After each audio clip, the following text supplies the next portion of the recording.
আসসালামু আলাইকুম গাইস, কেমন আছেন সবাই? আলহামদুলিল্লাহ আমি ভালো আছি, আপনারা ভালো আছেন? এই যে আমার দেশি মুরগির রেসিপি, এই যে মুরগি দেখাইতাছি, দেশি মুরগি আর আলুর দিয়ে আমি দেশি মুরগির ঝোল রান্না করব। প্রথমে এই যে তেল দিলাম, দেখতে থাকেন কিভাবে রান্না করি আপনারা। এই যে আদা রসুন পেঁয়াজ বাটা দিলাম, তারপরে এগুলার অনেক সুন্দর করে কষাইতে হবে। লবণ দিলাম, হলুদের গুঁড়া, তারপরে মরিচের গুঁড়া, তারপরে দিব আমি ধনিয়ার গুঁড়া, তারপরে আমি দিব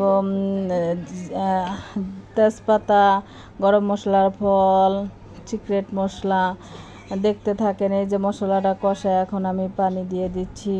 ভালো করে মশলাটা কষাবো, কষাইতে কষাইতে যখন মশলায় তেল উঠবে তখন আমি মাংস দিব। এই যে দেশি মুরগির মাংস দিলাম, দেশের থেকে আনা।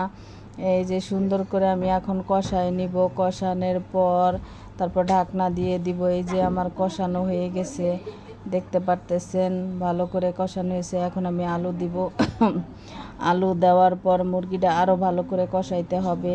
কষাইতে কষাইতে তারপরে আমি এই যে ঢেকে দিলাম। এই যে কষানো শেষ হয়ে গেল, তারপরে আমি কষানোর পরে আমি পানি দিব। এইবার দেশি মুরগির ঝোল রান্না করব আমি। এই যে পানি দিব, তারপরে পানি দেওয়ার পর এখন সিদ্ধ করার জন্য দিব। এই যে আমার মাংসটা সিদ্ধ হয়ে গেছে, এখন আমি জিরা দিচ্ছি। দেখতে থাকেন, আমার ফাইনাল লোক আছে সামনে, তাও দেখতে থাকেন। আপনারা এভাবে রান্না করে খাবেন। আমার